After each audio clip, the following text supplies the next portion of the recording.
this space. So much room. It's gorgeous.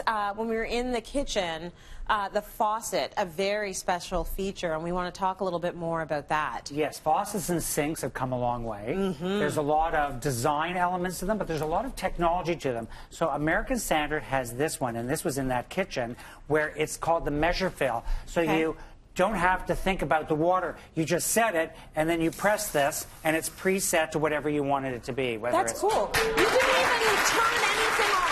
Yeah. You just press it. You just turn it to a cup, a half a cup, whatever you want, and press it, and it's pre-measured. So that way you can keep going back, and you're always going to get the same measurement. Brian, someone in our audience is actually going to win the Measure Fill faucet from American Standard. We will draw for that after the show. Yes. This is a beauty, too. And this is a foot pedal on this one, so you just do this while you're cooking. Oh, I love this. And then you hit it again, and you turn it off. Okay, so show us one more time. Hit it again. Okay. So it goes on, and then it goes off. That's from Growy. That's amazing. And so you've got the hands with the chicken, you know, like the chicken hands. You're cutting the chicken, and then you just hit the pedal. And especially like this one, where it's quite elaborate, you don't want to have to get dirt in that whole thing. So it's great that that's with a toe pedal. I love that, Bri. Now, one of the things we're looking at is the different types of sinks. So this is what's called an undermounted sink. An undermounted sink means that it is under the counter. Yep. This is stainless steel. And this has to be used with a solid core material, whether it's solid wood, solid marble. You can't use a laminate, because if the water gets underneath, it's a whole problem with that. So undermounted sinks. And we're also seeing the trend towards, instead of divided sinks, big sinks. People are saying, I have my big pots, I have parts of my cooktop that I want to clean in here. So we're seeing a lot more single sinks. A lot of people did all those little compartments and things. Not as much anymore. Yeah, sometimes they can just get in the way, right? Absolutely. Beautiful. And here we're looking at an apron-fronted farmer sink. Yep. And American Standard has done sort of a modern version of the farmer sink. I think this is such a cool look. So it's great if you're going to do a cool modern kitchen, or even an industrial modern kitchen. And I really like that. And then the very sort of the Beal faucet. And when you're in a kitchen and laundry rooms, I like pull-down faucets. Yeah.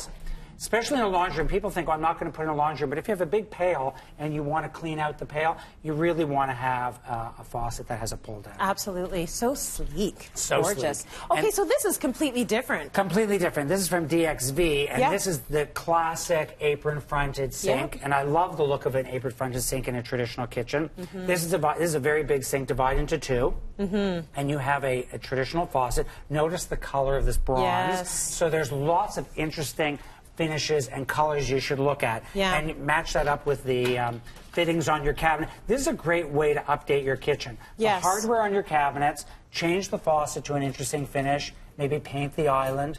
Also, what I like to do when you're ordering a sink is really buy the rack. And these racks stop the base of your sink from getting scratched, especially stainless steel sinks. They can really get scratched. The porcelain sinks also, if you drop something in there, this protects it. So when we do sinks, I always order the racks. Really good. You never know, you never think when you're getting a sink of all the things that are actually going to end up in there. Absolutely. You know, like dirty shoes sometimes. You need to get stuff, like there's a lot. Yes. Because if there's an accident while we're cleaning the dog poop in the backyard, sometimes we got to get that stuff off the bottom of the shoe, and it's winter, and we got to use the sink. So there's a lot of things you never thought of that your sink might be used for in I've lost my appetite. Do you want to come over for turkey? But so that's really pretty and very like this is classic, it's very traditional. And these are great to put on your counter if you've got a pot that you've taken off the cooktop and you want to just put the hot pot in there just to cool down before you put it in the sink. That is true. Okay, so moving right along. I still can't get over the kitchen cleaning faucet thing, my darling. So these are cool. This is a transitional one we have. You can see it's the Delancey. You can see how it's a little traditional. You don't have to go overly traditional. Like but this is a simple classic. This is in nickel. So you can see the difference between the nickel and the chrome and the brush. The brush is great if you're a real cook and you're using it all the time and you're pulling in and out, the brush really is very forgiving. It doesn't show all the fingerprints and things like that. So think about maybe the brush. And it goes with modern or traditional. This one comes with the pull down in lots of different colors, so if you want to have some fun with that. Oh, look at that. You can get it in red and green, which is nice because then you get a pop of color, but you don't get the commitment of doing the whole faucet. We will talk about full faucets in colors as well. And the nice thing about this is a lot of the ovens now have red dials and things like you can tie them in. This one also, very modern. This is touchless also. It doesn't have the pedal. You just touch it with your hands. So if your hands are dirty, you just touch it. And this looks very sleek considering that's a pull-out. Oh, nice. So that has a pull-out in it, which is quite unbelievable. A trend we're seeing now is pot fillers.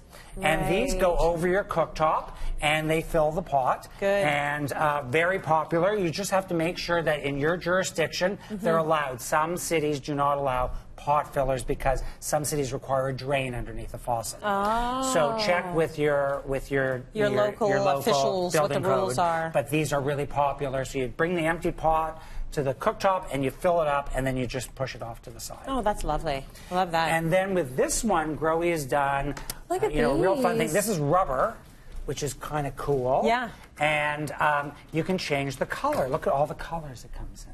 Can you imagine? Like, I am so not there yet. Like, just put a pink faucet in my house. I don't know, but I know that the contemporary person that does this, it looks fantastic. Fantastic. You're committing to it, you're being intentional about it, and it's something that's actually going to up the value of your home. It's very playful. You know, we're seeing like a rainbow. Exactly. We're seeing appliances, countertop appliances come in fun colors. Toasters, mix masters. Like, go crazy. Have some fun. Buy the black one, and then buy a fun color one for summer or spring or the holidays. It's not expensive to do that, but it can change up the whole kitchen and have some fun. Thank you, sir. You're welcome. Let's go to break. We got more coming up.